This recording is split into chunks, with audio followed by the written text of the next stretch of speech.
excited for this. Do we have Jacob Pogue and Brian Delaney out there?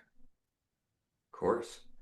Yes, sir. There he is. There we are, guys. I'm gonna get y'all pinned. We got this thing recording.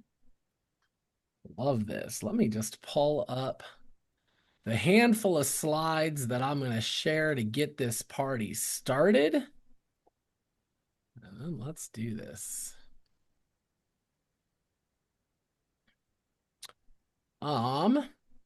Amanda, I need to share my screen if you don't mind unsharing your audio. Perfect. All right. Well, first of all, especially those of you tuning into the replay, this is part 4 of 4 on our series of mastery. So if you've watched my new Agent Master class, I introduced 4 sequential challenges of mastery. The first one being mastering your schedule. If you can't figure out how or when or where to show up, you're not going to move forward. And so you've got to cross that bridge first. And then the second mastery is the learning curve. Once you learn how, where, and when to show up, you got to get competent in the process. Not even necessarily good, but you got to learn how to do what it is that we do. Once you learn that process, the third part of mastery is production, learning how to actually get good at this, how to protect families, how to sell, how to build a business that is profitable, that's getting you to goals, that's making you money, where you can start to see that this is awesome and you're getting out of it what it is you wanted to get out of it. Now, once you're there, you've built yourself a runway. The last part of mastery is mastering leadership. And so I'm going to share my screen, not the whole screen, just part of it. And so mastering leadership, after you've mastered this production piece and you're making sales, you move into the season, if you choose to, of mastering leadership, and you do this for legacy. And the goal in this season is to get your eyes off yourself and to start seeing the big picture and how you can help and bless and invest in others and their goals and dreams. That's the goal of mastering leadership. Now, what are the challenges you're going to face? You're going to face the challenges of having to take ownership of everything, recognizing that you don't have the power to change anything until you take ownership of everything. In that, you're going to have to embrace personal growth. You're going to have to start choosing hard things. Sometimes just for the sake of them being hard, because the person you become on the other end of the hard things is a person capable of leading, is a person you can be proud of. You start seeing the opportunity for others. You start seeing what this has done for you, what this has done for other people, and you start looking at how this can bless others and wanting to bless others. You start focusing on the gain over the gap. This is a shout out to a book by Dr. Benjamin Hardy called The Gap and the Gain. The gain being the recognition of how far you've come.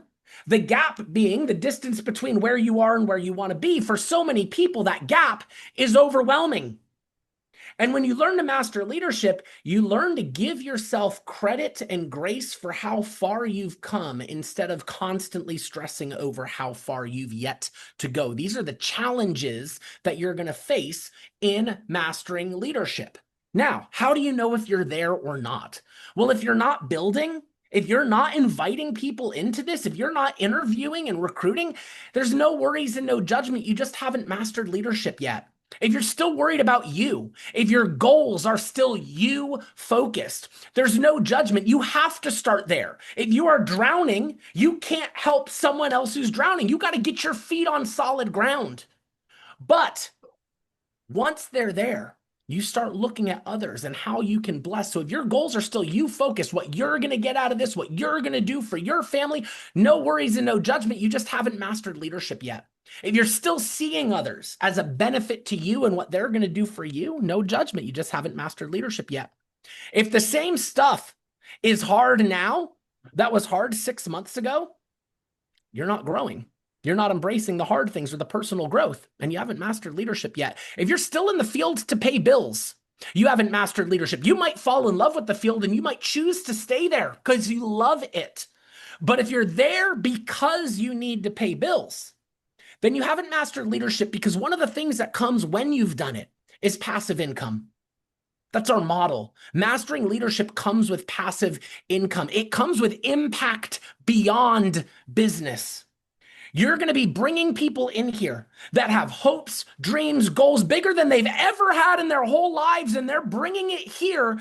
But along with those goals, they're bringing their insecurities, they're bringing their limiting beliefs, they're bringing the fact that they have no idea if they have what it takes. And so you're not just helping people grow businesses, you're helping grow people, and then people are growing businesses.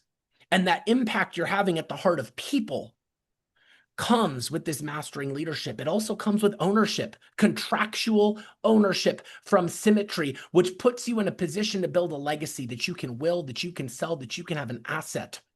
And you start to see money as just the byproduct of helping people. This is the process of mastering leadership. This is what we get to build here. And I could not be more excited to have a conversation with two guys that have built huge agencies and have truly built those huge agencies as just a byproduct of themselves mastering leadership and creating an environment that other people wanted to be part of. So Brian Delaney, Jacob Pogue, welcome, guys. Super glad to have you all here. Yeah, man. Thank you, Jim. So good to be here. So good to see you, man. So grateful for you. My buddy Brian, honored to be able to do it with him. We've been able to grow businesses next to each other, and man, just appreciate the invite, dude. And what everything that you and your agency is doing for this company, man. Setting new bars and standards and speed records, and it's just it's so cool when you have transformative people come into this company because you can feel it. Everyone can feel it, and y'all have certainly done that for this company, and we're grateful. I know Brian is too. So much so. Yeah. It's when you have one of the pieces of when you mastered leadership, and I love that list, is you get to build real friendships through life, through the fire of going through those levels. And Mm. that's definitely getting to watch Jacob since he's been here. I've been able to see my own growth of the areas that I still need to grow in as a result of watching him grow, watching him step into his strengths, watching his level of encouragement to other people and his impact. And just getting to build relationships with people like that, I'm here as a beneficiary of the courage of Edward Pritchett to move, right? Not to try to attain mastery before he just started moving. And Mm. he didn't move perfectly. He just moved and invited me into a whole new way of life that just sounded like selling insurance somewhere else at on the front end. And so to see what this company is evolving to and see how much of a big part of that you are, Jim, and so many of the other leaders on this call is impressive, and it's challenging at the same time, but definitely inspiring. So glad to be here with you. Yeah. I kind of want to just kick this off. I mean, both of you have gone through tremendous transformation yourselves in building the businesses you have. Jacob, I'm gonna start with you. I mean, I know you were a broke bartender, um, and you've put yourself in a position where you're living a life I don't even know that you could have known how to dream for back then. Like, you wanted your feet on solid ground. Can you kind of walk us through what was that process for you? And what were some of the key things you had to shed and learn in this journey from being a broke bartender to becoming a leader worth following? And Brian, I'm going to throw the same question at you, because I know you came in here with a lot of insecurity. The idea for you of getting up in front of people and talking at all was terrifying to you. And so I'll start with Jacob, but Brian, it'll be the same question to you. Some of the key things you had to overcome in order to get your eyes off yourself when you're so desperate for things for yourself. Yeah, man. I love the question, and that could be like, how many parts was this series? 4 parts, like we could dive into it for sure. But when I came here, man, I was 80 grand in debt, living in a house that was upside down. I just stuck in the rat race, and I wanted more. Um, Opportunity came across started, had every reason to succeed, you know? Like I had a lot on the line. I needed money. Like Mm. it's not like I had other income, like I needed the money.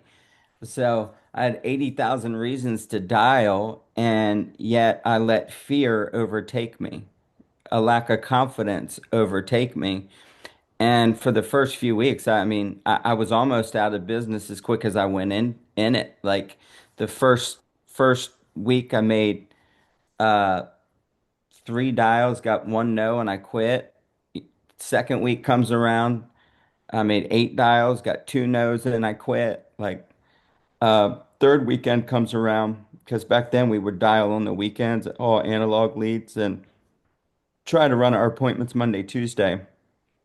And so I was buying the leads every week. I was on the conference calls. Like I wanted to win. Like I was doing some of the things they told me to do, Jim, just not all of them. Not the most important things, like make money, like go serve clients, you know? And so the third weekend, I was I remember just being paralyzed in my office. I'll never forget it. My wife had a friend up from Richmond that was visiting with her downstairs, and I stayed upstairs for 4 hours and I didn't make one dial. And I was just paralyzed, paralyzed by fear. And I quit. I'm like, dude, because I was still bartending part-time. So I was like, okay, I quit. You know, I'll just go back to bartending.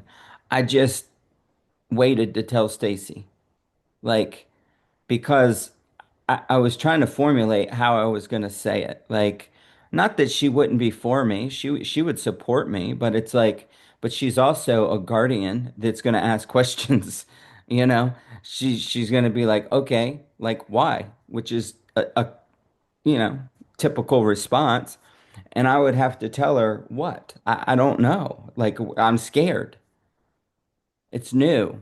It's challenging. Like, so I didn't want to do that. So I just, like any great communicative husband would do, I just didn't tell her. Ah. And this is old Jacob, okay? And no judgment. And then a few days later we had the Wednesday call. I jumped on it. Marshall Whalen said, dude, get to conference in a couple weeks. I gave him every excuse why I couldn't make it, but I made it. And it changed my life because I got to see Brian Delaney on that stage. And I got to see Edward Pritchett on that stage. And I got to see Marshall Whalen on that stage. And I got to learn some skills. But what I learned is these guys went through the same struggles that I was Mm. going through. These guys also, and girls, also had fear. And they also weren't perfect. See, Brian Delaney 12 years ago, I love telling this story. When he was on stage, y'all hear him now, he sounds like the best speaker in Symmetry. But when he was on stage 12 years ago, his message was great. His delivery still needed some work. His knees were wobbling, his voice was shaking. You could see him trembling. But but what I saw was a champion. I'm like, Mm. dude, how much? Like, because I'm looking around, I don't want to stand on that stage with 275 people in this room. That's how big the company was back then. But he was doing it. And it gave me courage to know that, man, I could do it. So Mm. I came home, started following the system ish and booking appointments and making sales. I made like, I just faced my fear the next weekend home because I'm excited and I'm like, I left that conference with a decision. Stick it out until you figure it out. I wrote it on my paper and it served me time and time and time again in this business. And so I did, and I booked up 8 appointments coming out of conference, which still wasn't what they were telling you to do. They were telling me to sit on 10. You can't sit on 10 if you only book 8. But I got lucky and I made $5,000 in sales. I just didn't get paid on any of it because I wrote it on the wrong applications. I didn't understand underwriting. So it was a struggle. But I figured that part out. I figured out that, okay, the system works, but I made it a roller coaster for the first 6 months, year of this business, dude. Like where I would go out and make some sales one week, take off the next. It not completely take off, but you know what I mean? Take off. Like I'm just like, if I get lucky on these two appointments, we're good. If I don't, I'm broke. And I did that cycle. Well, it was year two, I started building a business. I mean, I wish I would have started right away, but it was year two. I needed so much, I lacked so much confidence, dude. When I would look at Delaney and Matt and Brad and other leaders around this company, I mean, I really was in this comparison trap that I'm not as good as them. Mm, And I want everyone to hear this. It's not about as being as good as them. It's about being as good as you.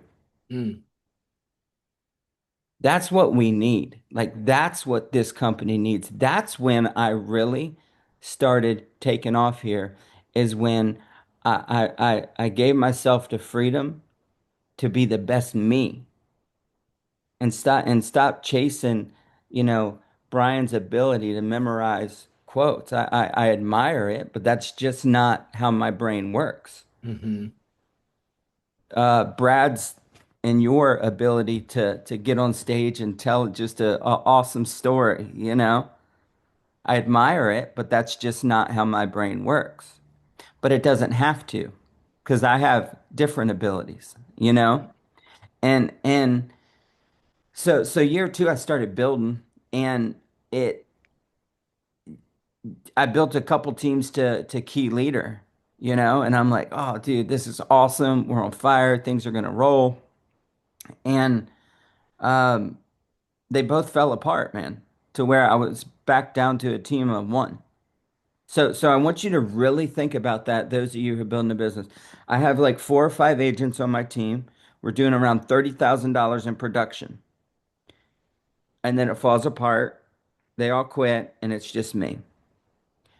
And so then I keep recruiting, right? And I build it up, and we have 4 or 5 agents on our team again, doing about $30,000 in production, and they all quit, and it's back down to me.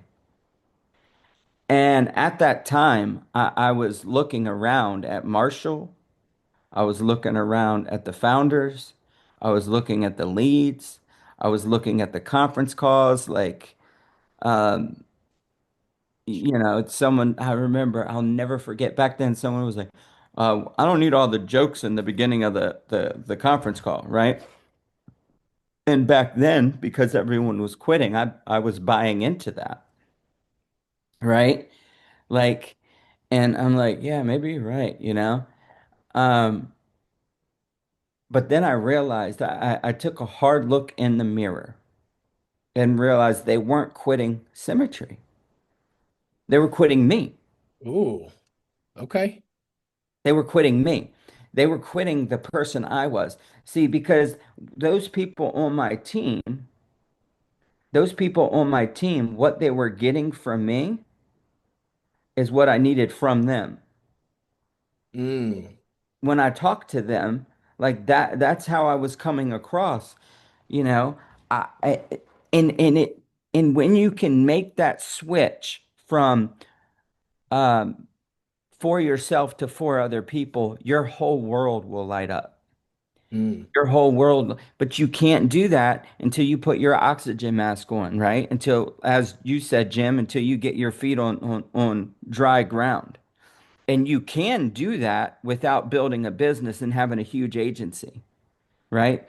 Because it's easy for you to say, Jacob, that you're for people because you don't have the financial struggle. True. You're 100% right. That is the quickest way to be for people, is to get yourself out of a financial hole. But you work inside of an ATM. So you can also go write a bunch of business to get yourself out of a hole so you can show up and be for people.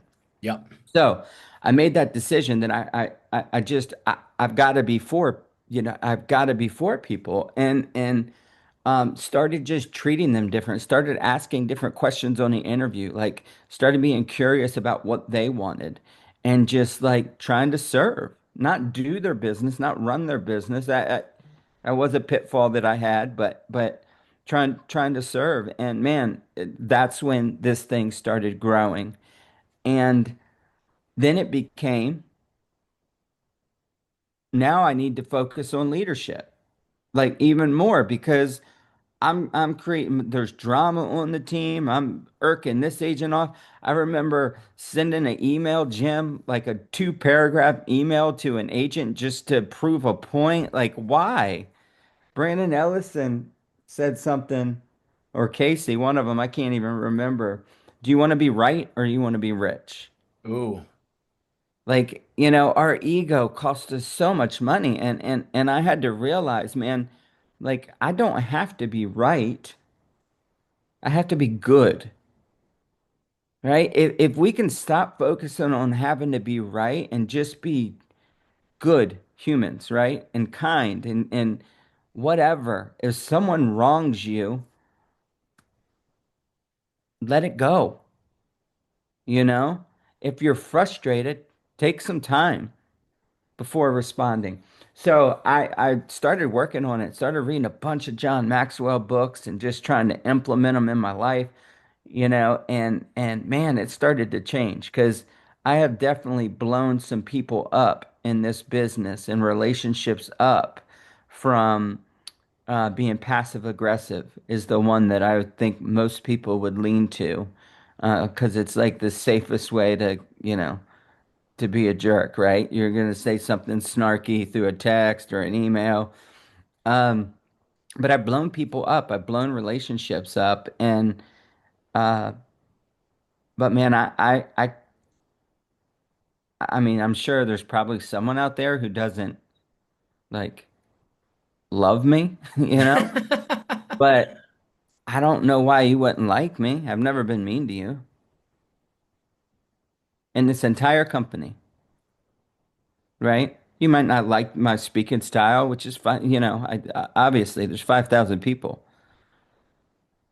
But I don't think you could have something personal against me today because I've never been mean to you and I never Mm. would. I have learned that if you just value people and you lead with positivity, kindness, love, and gratitude, right? And forgiveness, that and it's gonna smooth out so many speed bumps in your leadership. And if you focus on how your words impact other people every time you talk, every I don't I'm not I didn't write notes down for this call. I didn't even know the question Jim was going to ask me. But what I do I do um do is think about the words that are coming out of my mouth before I say them and how they're going to impact people.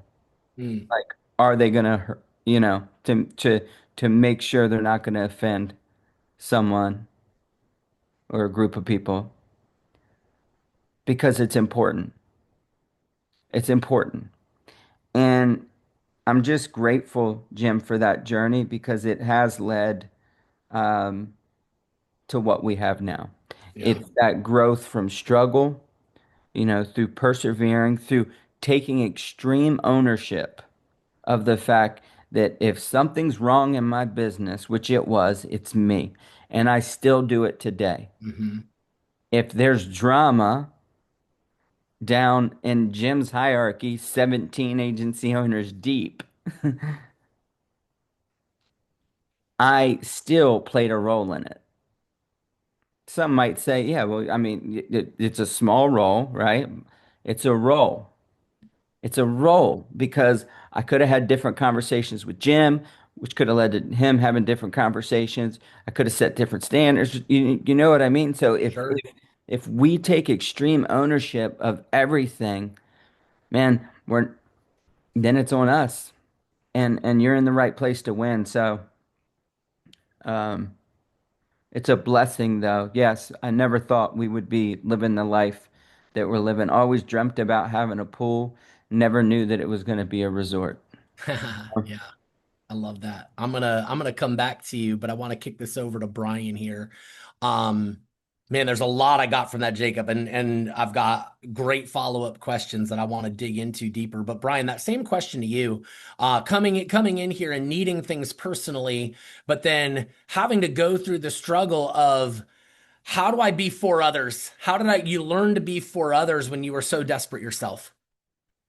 Yeah, yeah, that's and what how incredible was that last 15 minutes that Dude, Jacob just poured out? Come on. like it's like a clinic. Like just Like sit and put that on repeat. I would pay I was looking at different conferences and like how much they would charge. They would charge you like 2,500 bucks for a ticket just to listen to that for 15 minutes Yeah. because that was a master class and he took you on his ride. Yeah. And the level of authenticity and transparency that comes from doing the work and knowing and not trying to be like this messiah who believes that you showed up great, you've always been great, and like not only were you born with a silver spoon, but you made the silver spoon, right? Like it's just like it's so crazy to have leaders in this company, and somehow this company and this system through Brandon, Casey, Brian, and Meredith and all the leaders downstream who have just like added their ingredients to the mix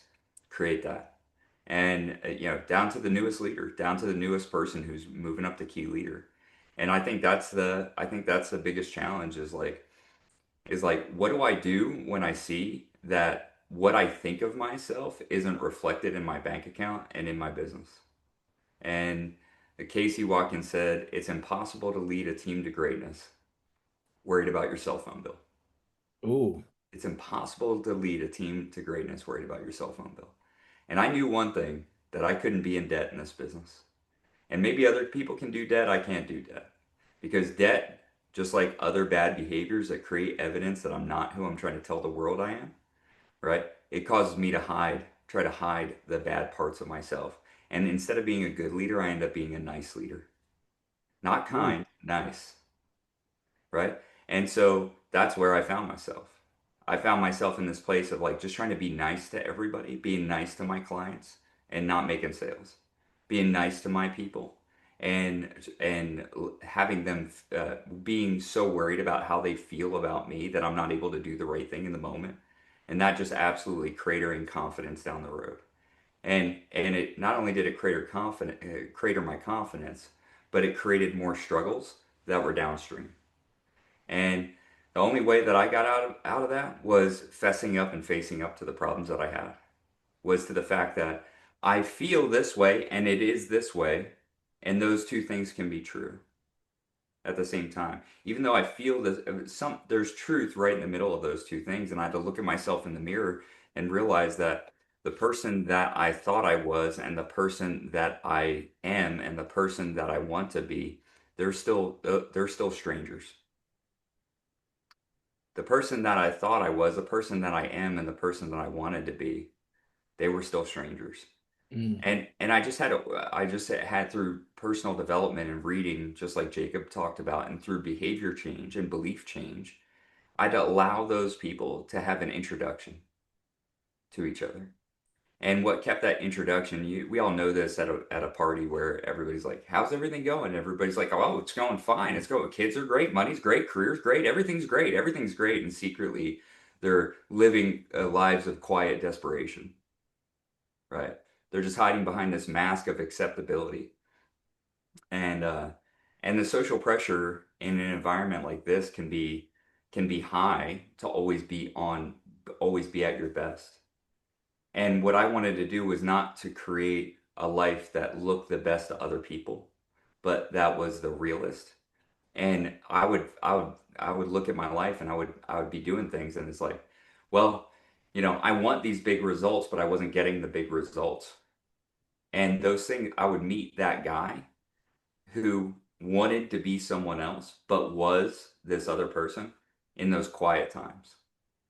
Those quiet times where I was running appointments and I was back in some $30 hotel where I had to cut through crime tape in order to get get in because I was running appointments 3.5 hours away, and I could finally stay in a hotel that was $30 because that was the upgrade, right? It was like they had security on site because there was always the cops were always there, right? So it was just like the I would meet myself in those quiet times, and it was that anxiety that was produced in between the time I laid my head down, closed my eyes, and right before I went to sleep, where I would meet myself. And the person who I wanted to be was just asking to come out if I would just get out of the way and stop thinking so much about myself. And I could just start to do things a little bit different. And I didn't really have the courage to do those different things until I got sick and tired of the way things were. Mm. And I got so sick and tired, I had to start reading books. I remember I was like so resistant to John Maxwell because when I started reading John Maxwell, it's like he talks about the same thing over and over and over again. Like like this guy has one concept and he revisits it in 12 chapters over 200 pages in every single book. Like, and then I read this book, The Success Journey. The Success Journey changed my life.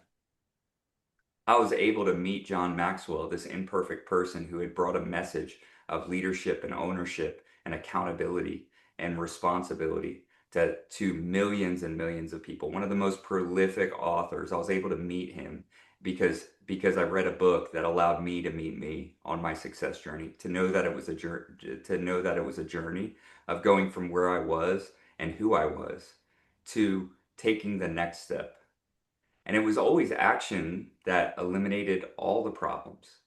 And so I just had to get moving. And I remember when I first started in construction, I was like, I was carrying a piece of plywood, and my first boss in construction, he was a hard ass, and I was getting paid $6 an hour. I was carrying a piece of plywood, and I wasn't moving fast enough for him, and I had my tool belt on. He's like, "Why do you have that tool belt on?" I was like, "Well, because I'm going to be doing woodwork." He's like, "I don't pay you enough to wear a tool belt. I don't pay you the type of tool. I don't pay you tool belt money." And then said to him, I was like, "Well, I was just thinking." He was like, "I want to be clear. I'm not paying you thinking money either. I'm paying you I'm carrying plywood money. And if you can carry 2 sheets, I'm okay with you walking a little bit slower."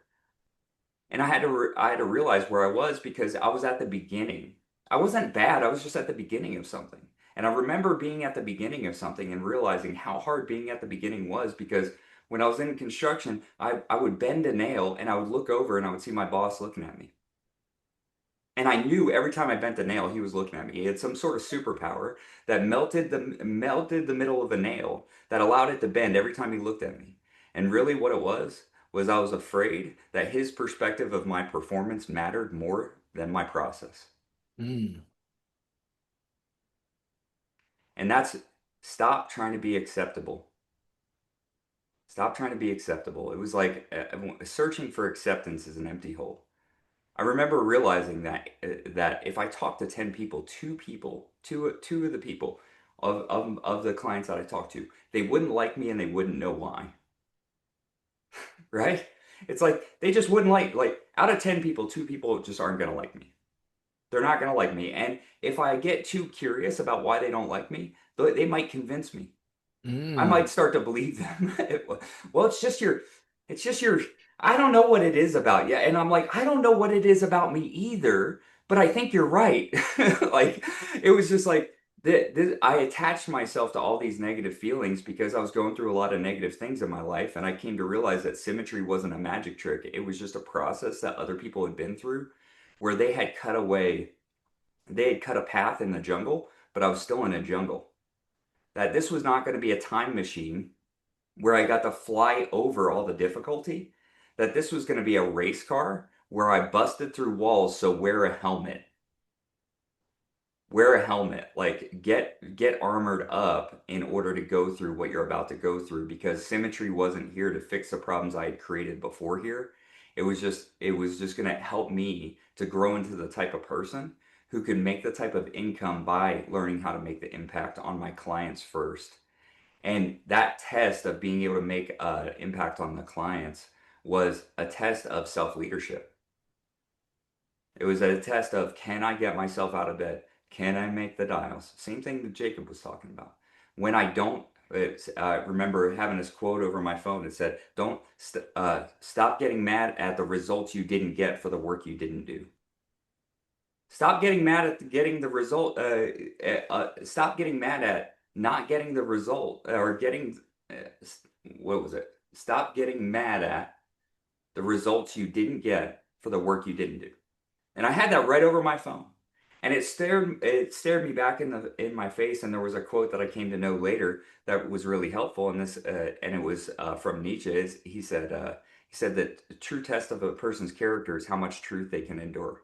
And I was like, wow, wish I wish I would have read that sooner, because I was weak. I was weak. And I would believe everything that the last thing that every person said, whether it was a no. And I just had to learn how to move through that. And Casey Watkins telling me, get out of your own way, get out of your own way.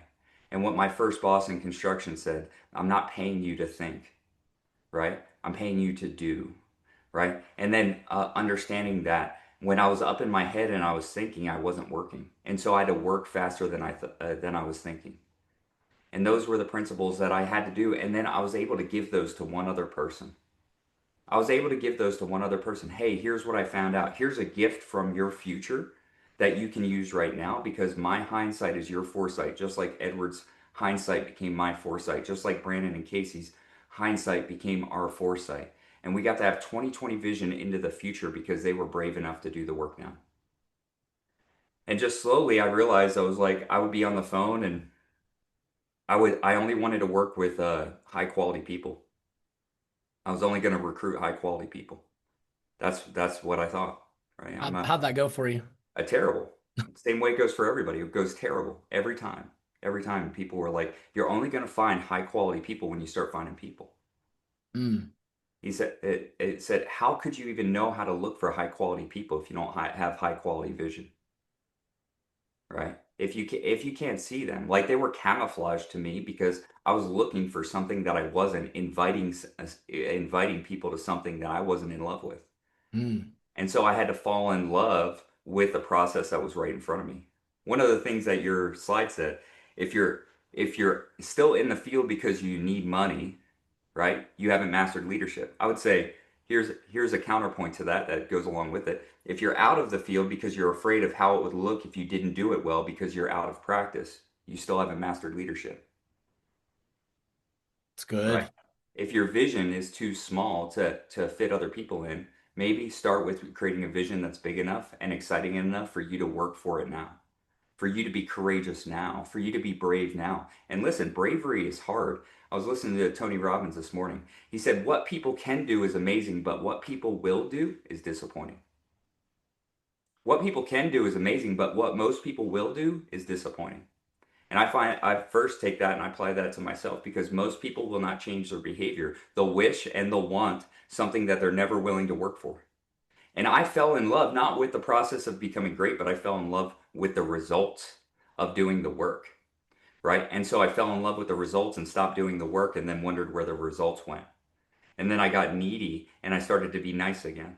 And every single time the team fell apart until I found people, by just having enough lines in the water and learning lessons from people like Jacob Pogue and people like Marshall Wayland and Edward Pritchett and Lynn Watkins and the owners of the company, that it was the man with the most, it was a man or woman who had the most lines in the water who was going to catch the most fish, and they were going to catch the best fish. It was the people who were willing to go fish for more people, and they were going to catch more people who were right at that same place that I was. Right? I was looking for a job when I found this one. I was not in a great position. I was not in a terrible position, but I was right where I was, and I needed to work through that. And it was the four cornerstones that ended up being my guide. I could look at the four cornerstones, and I had to deal with the fact that anything that was not going right in my business, whether it was over a day, a week, a month, a quarter, or a year, it was because there was something in those four cornerstones I wasn't practicing. Mm. And I could keep revisiting and pretending like, oh, well, let me tell you about the work that I used to do. Nobody cares. Nobody cares how you've grown. They care how you're growing. Nobody cares what you know. They care what you're knowing, right? No, but what people care about is the process of growth that you're in now, not how big you got, because right now you're afraid that not enough people will be inspired by what you're doing right now and how you're growing right now. And later on, you're going to be too irrelevant for them to believe in it, for them to believe that they can become like you. So right now is a perfect time to grow. Right now is a perfect time to act. Right now is a perfect time to change the situation. And you don't know my circumstances. Here's what I do know. I do know that Lex Smith, who's on this call right now, she just had her baby a couple of weeks ago, and she went out and wrote 6 apps for 3,400. That's what I do know. That's why I do know that Luke Jackson, who him and his wife, they just had a baby a few months ago, and he's on this call right now because he wants to not only be a better leader in his work, but he wants to be a better leader at home. I do know that Preston and Tara Semler, they had more writers than they've ever had before last month because they decided not to continue to be who they were, but to learn how to be who they are and learn how to grow into somebody who's significant to other people. I do know that Steve Herron just keeps showing up, and his breakthrough is just on the other side of his continued patience and persistence. That's what I do know. And what I do know is the more that I become like the person who I will be, and the less time that I spend covering up the regret that I have in the past and just facing up and fessing up, the more impactful and inspiring I can be to other people and the more useful I can become. And that's all this company has done. It's been a revealing process of the truth that I've been able to learn how to take responsibility for one day at a time and do the best that I damn could. And this company has never wanted more from me, it just wanted more of me. Mm. And that's how I get to show up today as a result of all the inspiring examples that I have around me. Man, I typically, when I've run these interviews, and I told you guys kind of the format, like I'd ask a question, I'd kind of react to it, kick a question over, kind of I'm genuinely speechless. I don't know. There was so much there that we could go in 15 different directions off of that. And I hope the people listening are taking notes because there is so much. And Jacob, I've seen you yourself here even taking notes. So I've got some questions I can throw at you. But if you've got notes and you know something Brian said inspired a direction you want to go, I'll defer to you. If you want me to ask you a question, I've got a couple lined up. If you've got some thoughts you wanna throw out there, you are muted right now, so I'll just give you the cue to unmute. But I, yeah, I was just jot Brian, you're just amazing, dude. It was so grateful. Like I 100% wouldn't be where I am without being able to lean on your brain through this process, you know? And that luncheon with John Maxwell was so cool. And I love how your brain works too. It was kind of like it was a neat experience for, me, just a nurture, a connector, but really thinking about it, it was like a check mark along the way. Like here's a guy that's been mentoring us for years, you know, and because we put in the work, like we're in that position. Because we read his books and implemented those things, we get to meet him. Had we not done that, we wouldn't. Um, but Jim Rohn has a quote, and look, all this is great. This business still has challenges. You're still going to wake up some days and not feel like doing it. Marshall did, I did, Brian did, Jim does. I think the difference between being a millionaire and going out of business is the choices you make on that day, mm, right? Like, because there have been many, many days, man, in the last 12 years, especially. Uh, Now it's a little easier to have a sick day, right? But when you're trying to build a business, there was many days where I didn't feel like doing it because I didn't feel good or or I just got my teeth kicked in on the phones or whatever. But I did it anyway. But I did it anyway, right? And and I think it's so important. And it had me thinking of this um, quote from Jim Jim Rohn that said the books you don't read can't help you. The conference you don't attend can't change your life. The business gets better when you get better. Don't wish it were easier, wish you were better. It's like the only quote I have memorized ever, so that's the one I always use. Brian has like a Rolodex of them. But no, it was one that I learned early on in this business, and it has served me. Man, we just have to get better. We have to keep putting in the work. But Dag, there's not anyone that has put in the work that would tell you that they're sorry that they did. Mm, So think about that. It's not a crapshoot. It's not like, well, if I put on the work, maybe it looks good on the other side, maybe it doesn't. No, it looks really good on the other side. It's and that's why every agency owner, I don't even know every agency owner in this company anymore, but I know I respect every single one of them because I know what it takes to get there. And I know it takes it's an emotional roller coaster, right? It doesn't have to be a financial roller coaster. You decide that, right? Like your income can look like this from day one. Mine look like this. The scary thing is mine look like this. A lot of people who have different mental makeup will quit, not like this, but when it's like this, right? When you're in those pitfalls is when people quit. I was crazy enough to just whatever it took. I was going to stick it out until I figured it out. But that's a scary place to run your business because you could quit. A lot of mm. people could quit. So let's do it like this. Let's just go out and make the sales and get profitable. Let's recruit our butts off and get profitable, right? And like I, people say, how much does it take to build a business? How fast do you want to do it? I don't know. Like, what is it worth to you? What is freedom worth to you? Yeah. What is living the life of your dreams worth to you?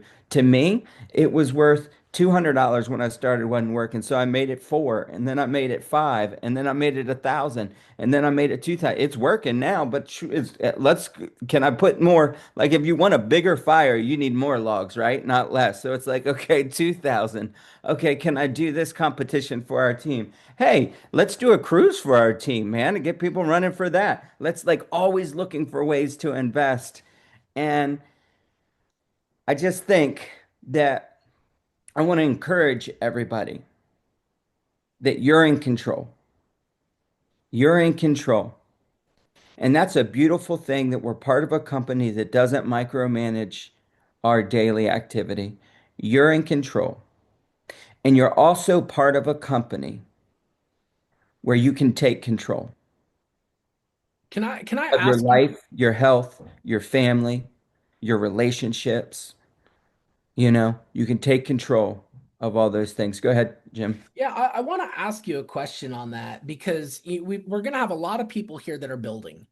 And they're bringing people in, and like you, that growth journey isn't like this. They bring people in, people leave. That was part of your story. You built two teams to key leader. You thought, I'm a leader now, and then it fell apart to a team of one.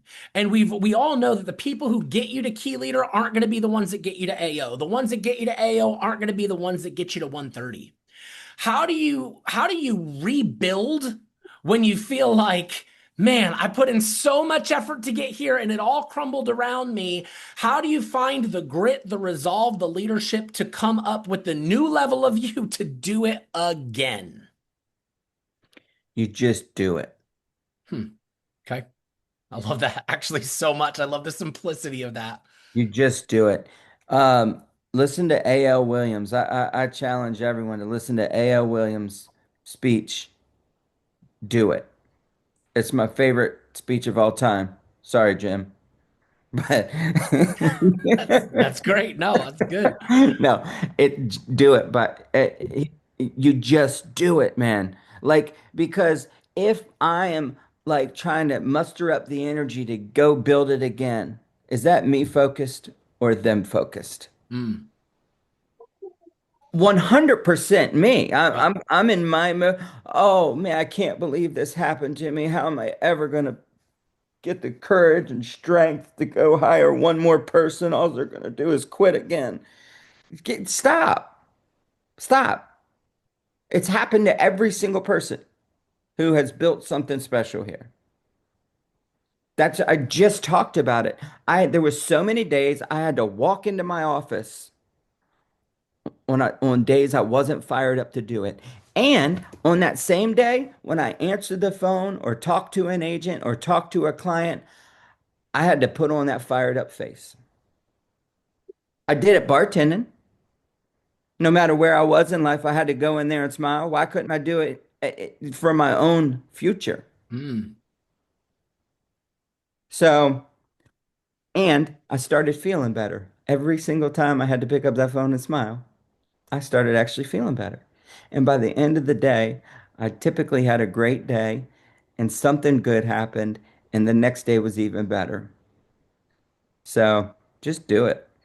I love that, man. I love the simplicity of that. Not that it's easy, but it is simple. It is simple. It's right there. Brian, you said something and it's one part, and it happened so quickly. I wanted to come back and zoom in on this. You mentioned vision and the size of your vision as a leader needing to be big enough to incorporate the vision of the people you're leading. Can you walk us through that? Like at the very simple level, if your goal is I need to make $3,000 a month, and that's what I'm focused on, you can't lead someone that wants to grow $1 million plus agency. Your vision is too small to incorporate their vision. Can you walk us through what you mean by that? How to develop a vision big enough to incorporate the vision of the people you're leading? I mean, I refer back to Jacob's just do it, right? It's like to develop what is the vision that you're willing to develop right now, even though you're scared that you won't hit it? What is the goal that you're willing to set, that you're willing to fail to hit and learn from it, right? And it's like there are people who are doing work based on a vision that's past its energy expiration date.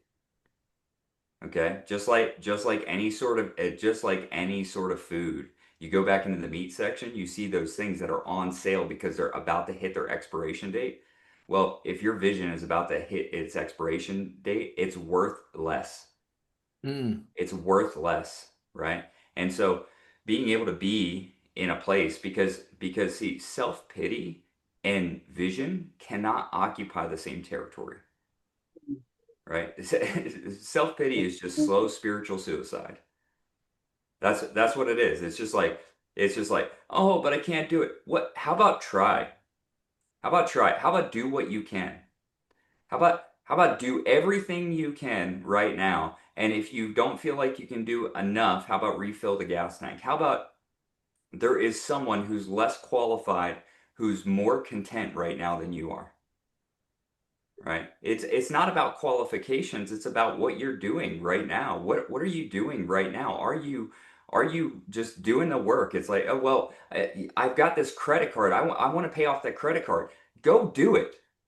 mm. Go get after it.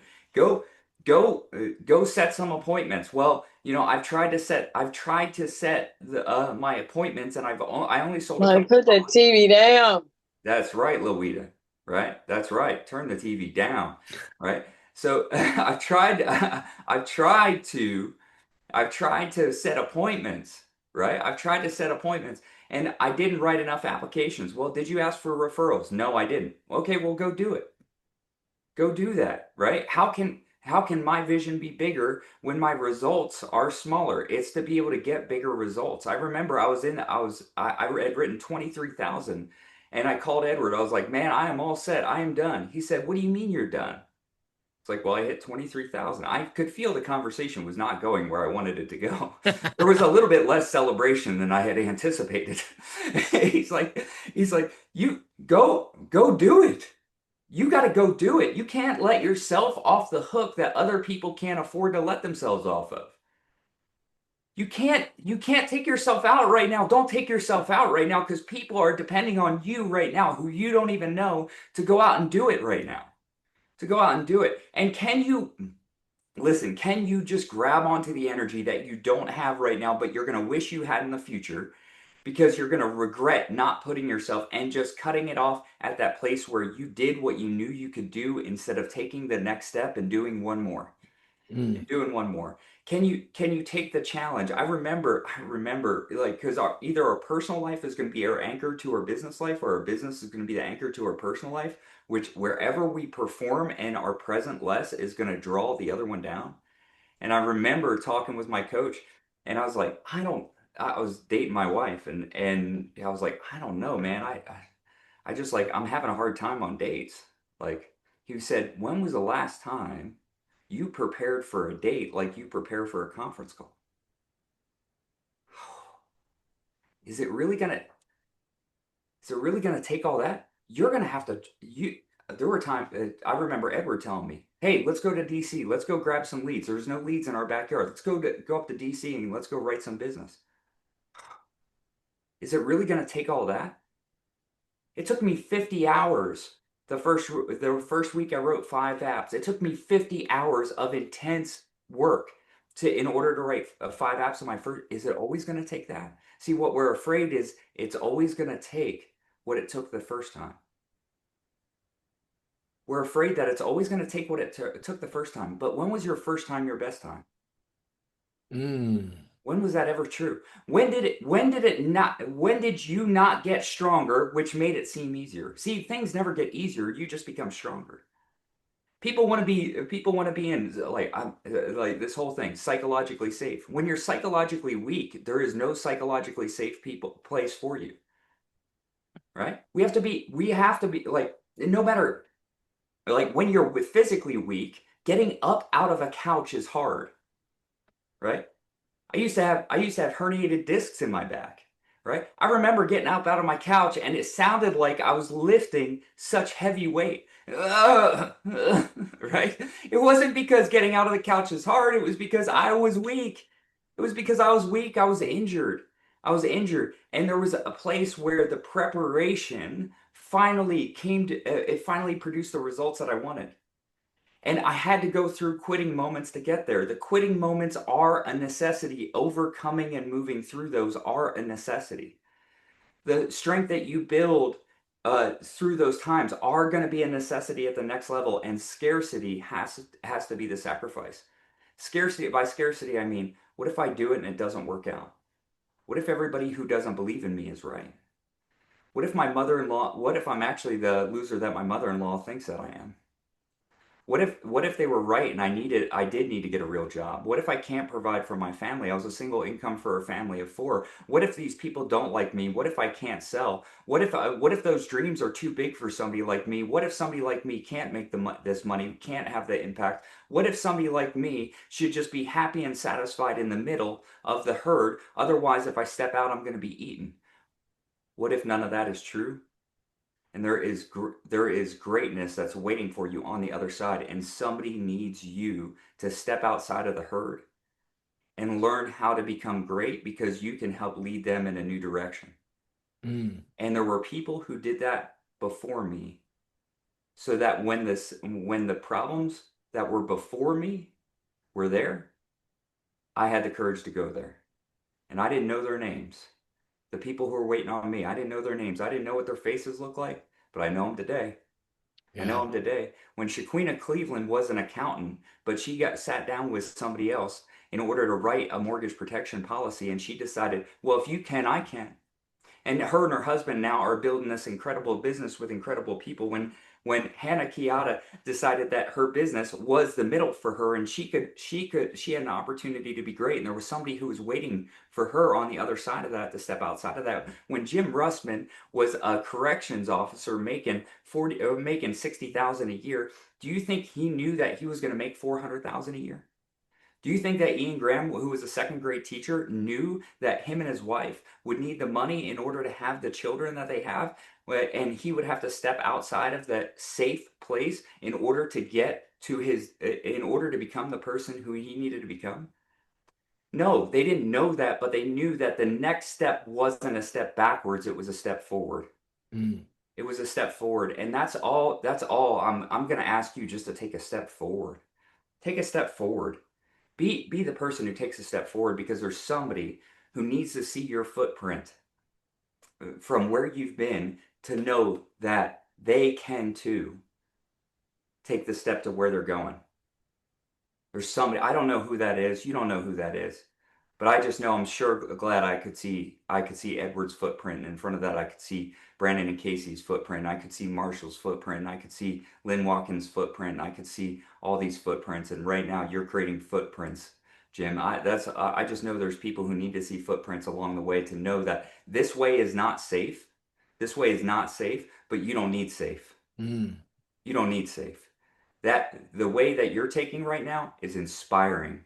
It's inspiring. You're becoming useful, not just another part of the needy crowd. You're not going to be one of the needy, you're going to be one of the needed. mm. And if you're here, that's why you're here. I know that because you're here. That's all there is. So step out of that. Whatever, is it really going to take all this? Yes, but not for long when you become strong. And that's what gets me excited, because we get to watch people like, I was helping Marcy, who's on Kelly Bush's team, on a Unstuck call. She wrote 20,000 since we had that conversation. If you think that was about me, you're crazy. She did the work. You know how many people who I've coached who didn't do the work? She stepped up to the next level. That was crazy. That was amazing. And that is so important. I don't know how many people were depending on her to do that, but it's incredible that she did. And it's incredible that you're here, and incredible the fact that one day your face is going to be pinned up here, because you took the next step. Because you took the next step. And I'm so glad, I'm so glad to be replaceable.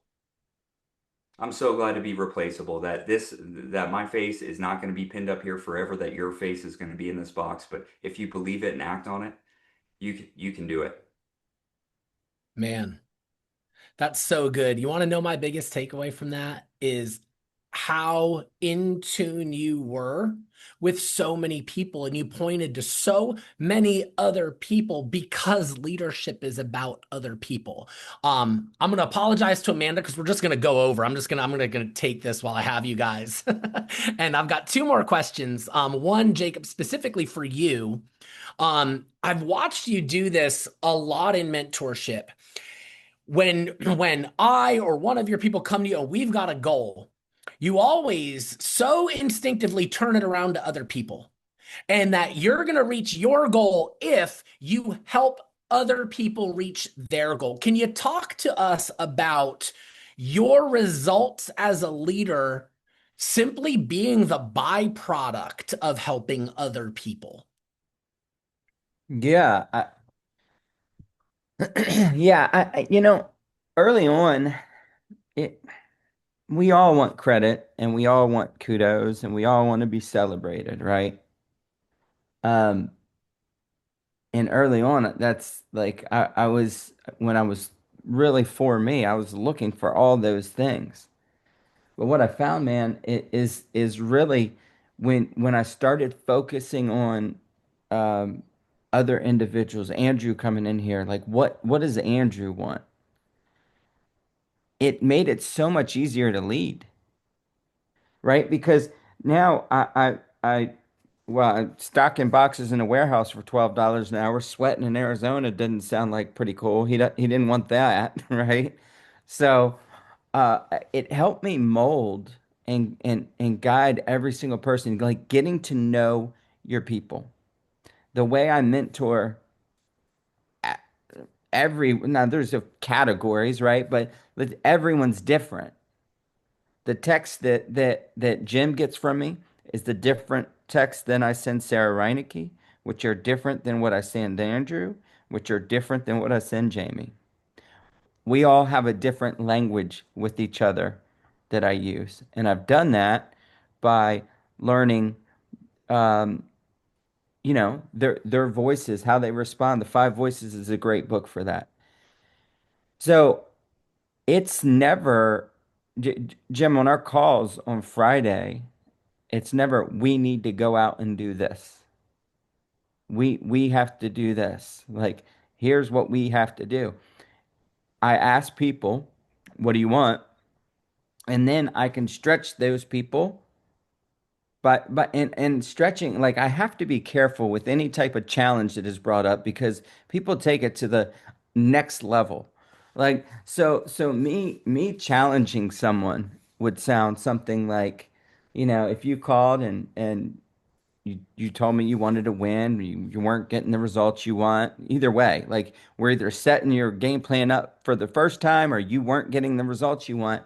I'm gonna edify you. I'm gonna find some gift that you have, and I'm gonna call you up to that. And I'm gonna remind you that this company needs you in it because it does. It needs every single one of you in it at your best. And then I'm gonna tell you what, 10 sets a week, you can't fail. Like the 10 cents a week, Jim, you can't fail. So, um, is there any reason you couldn't sit on 10 appointments next week? You would say no, typically. And I would just say, awesome, man. I want to be your biggest cheerleader through that. Can you text me every time you sit on an appointment? That's the challenge I'm talking about. Like that's how I bring it most of the time. When I'm talking to leaders on the team or if there's relational issues, I do have direct conversations, never mean, but I built trust with Jim that if I have to disagree with them and say, dude, this is just how I see it, that I could do that. But I think being for people, Jim, is really learning people. Mm, It's learning who they are, what makes them tick. It's giving them a chance to fail and see how they respond.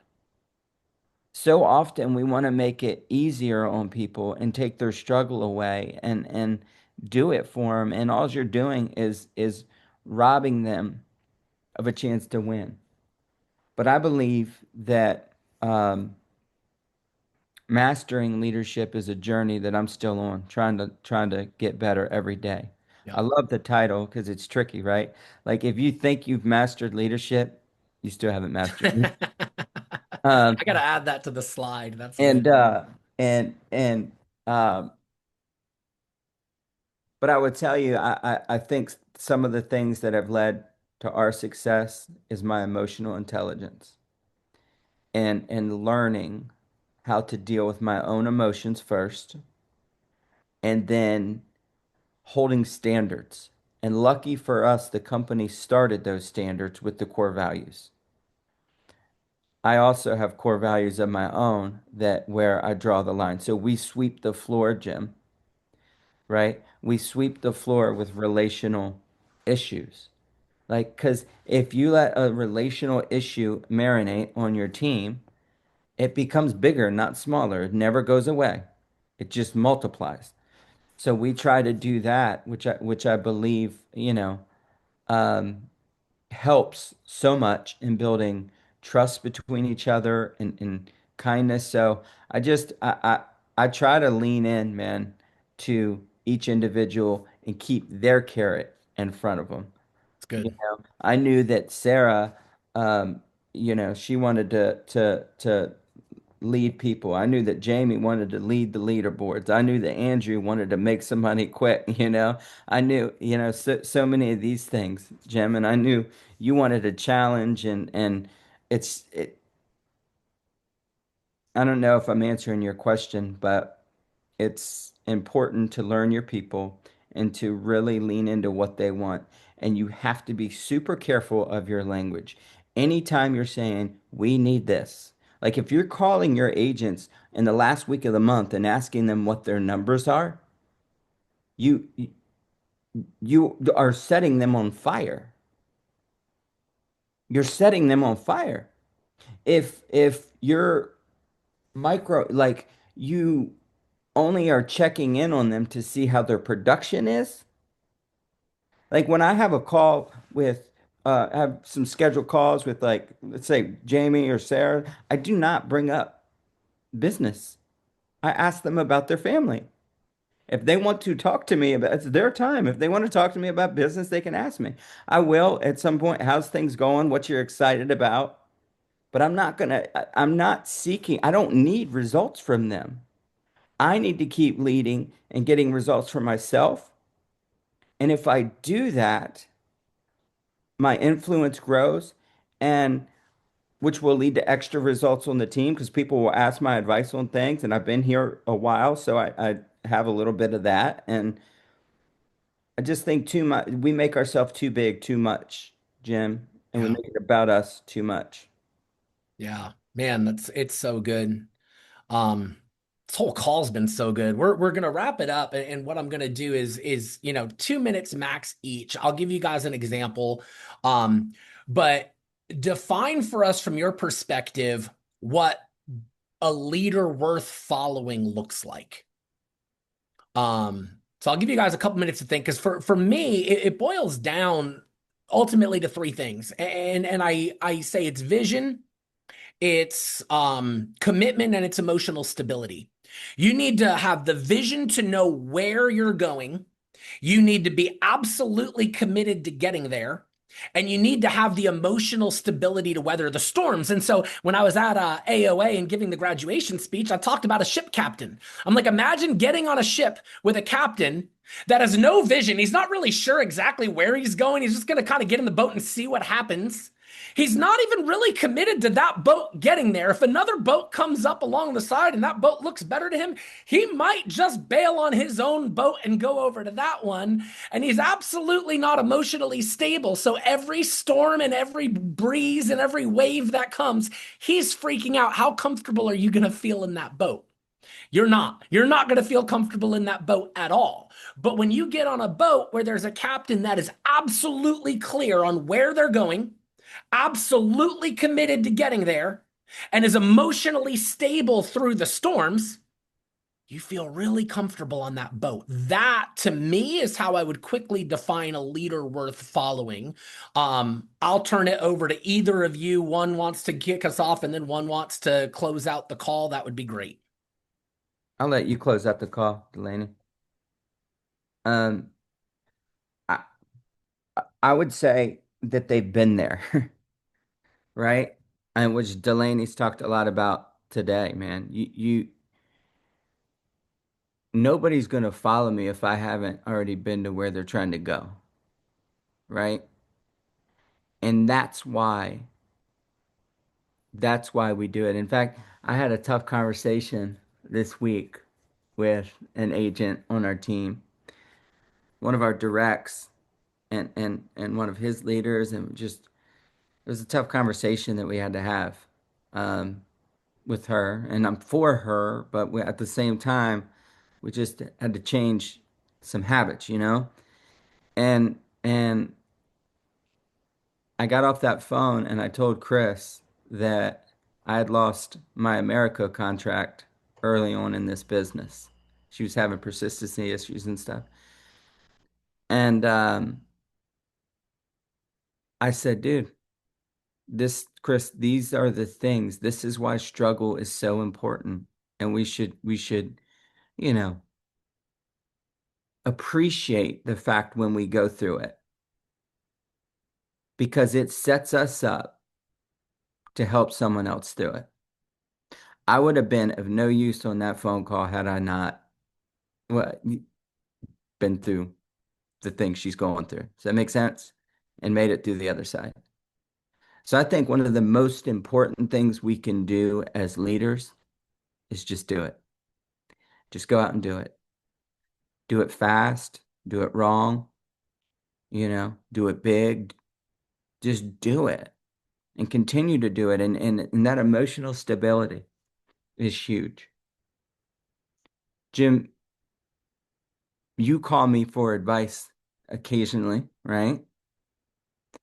If I was all over the place, if 1 minute you get this Jacob, the next minute you get down in the dumps, you're probably less likely to call me, right? People don't want to be around you if you're like that. So you have to be stable. The same person that you see on this Zoom meeting is the same person my wife sees.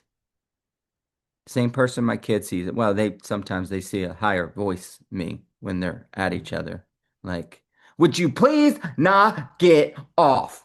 You know? Um, um, but man, be authentic. I made that mistake early on of trying to be someone I'm not, you know.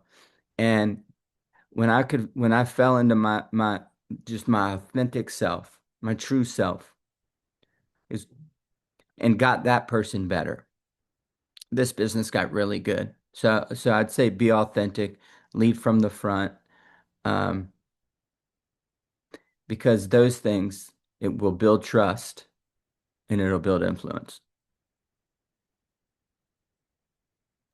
So good. So good. First thing I had written down was authentic, right?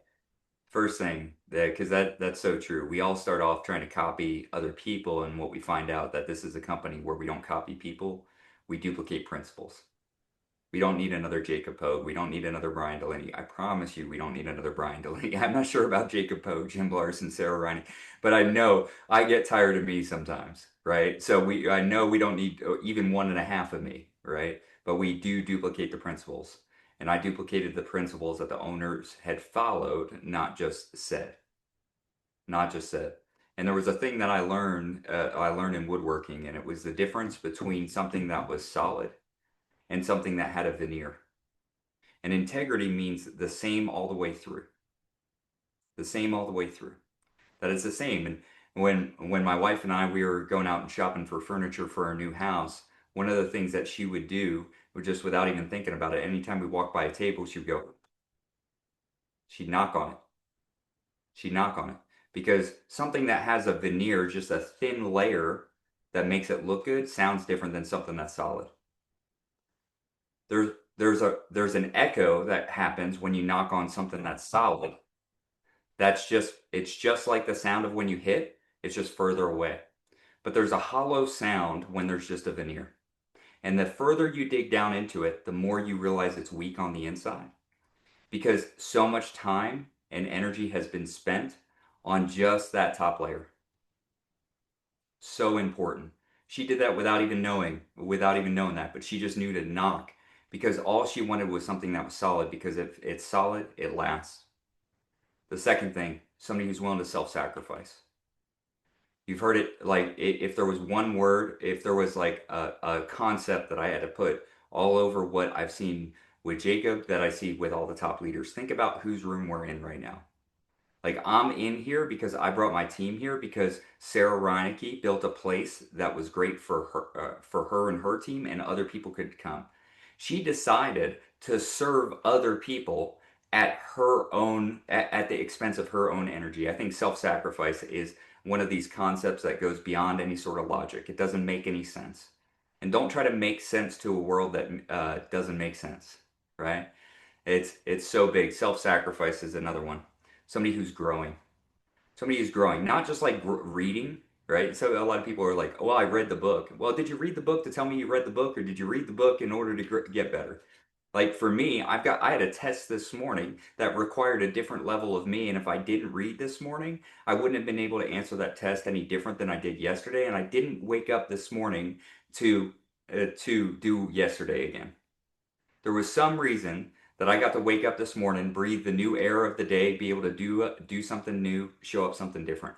I don't remember a bunch of quotes from books because I want to sound smart. I remember them because I hold on to them like a drowning man holds on to a piece of wood in the open ocean. I need it because that water is deep and there are sharks around. There are sharks around. I don't want to drown or get eaten. And so I hold on to these quotes like a buoy in order to say, today I'm gonna do this thing a little bit differently because I don't want the same me as yesterday. I want something different. And I can't encourage people enough because the moment you stop developing, the moment I stop developing is the moment I lose this next thing, which is the ability to find humility, remain grateful, and continue to plug in after I've achieved success. The moment I stop developing is the moment that I start to become satisfied with the person of yesterday, even though life wasn't satisfied with me. And I know that because I woke up and did it again. If life was satisfied for me, yesterday would have been my last day on earth. I got another chance this morning. There was a lot of people who didn't get another chance this morning. I got one. I got one. I have to act like it. I have to act like it. And the moment I think I'm too big, I don't really need those Wednesday calls anymore. I don't need to keep plugging in. Listen, I'm 14 years into symmetry. I'm 15 years into the insurance business, and today is the best damn day of my business and life. Again, yet again, yet again. It's crazy. It's crazy. These things line up consecutively, not because the circumstances are good, but because God is good, because I'm so grateful, because I get another day to live and breathe in a purposeful way to serve other people. And so, can I just get on a conference call? Can I just give something away? Can I just be more like the leaders who I admire around me? Can I be more like the self-sacrifice that Sarah Reineke shows? Can I be more like the confident leadership that Jim Larsen shows? Can I be more like that loving, caring person who believes in people like Jacob Pogue is? Can I be more like that student of the business that Edward Pritchett is? Can I be, I love to call, Casey is one of the smartest people I know. I used to say he's stupid as a fox, right? This man has some of the most simple, profound wisdom that I've ever heard, and I honor that man for the ability to make it so simple that even somebody like me can get it, who tries to overcomplicate everything. Brandon Ellison, can I show up every day to my business that's supposed to give me freedom as if I'm my best boss and my best employee? That's the humility that I want to emulate. And maybe I don't need to be on those calls today, but I'm not sure if I do tomorrow. And I'm not sure who needs me on, who was on for me in the beginning. I don't know. I don't know. But all I know is I'm just going to show up and I'm going to do it again today to the best place so that when I meet that me at the end of the day, when my head hits the pillow, when my eyes close, and I have to reckon with myself, did I answer the call of today? That I can say yes. Not perfectly, but really. I really showed up today, and that's all I wish for you. Is that when you interrogate the person who you are versus the person who you want to be, and the person that what's in the middle there, that you find a person who says, I am enough and there is more. I am enough and there is more. I am enough and there is more. You are enough and there is more. Thanks so much, Jim. I really appreciate it. Man, so good. Thank you all in the Mac room. This closes up our series on mastery. We will work to put all of these into one central location. So for you, for your teams, for your people, whichever area of mastery you are struggling in, there's going to be one single resource put together where they can deep dive into a new agent welcome, into mastering their schedule, mastering the learning curve, mastering production, and then mastering leadership. Creating resources. Jacob, Brian, thank you. Not obviously just for this call, but for the example you guys have been setting consistently for so many years, creating and paving a way for people like me to come up and look really, really good because I just have to walk a road that was paved in front of me. I appreciate you guys. I love you both. Thank you. Same, man. Same. Thank you.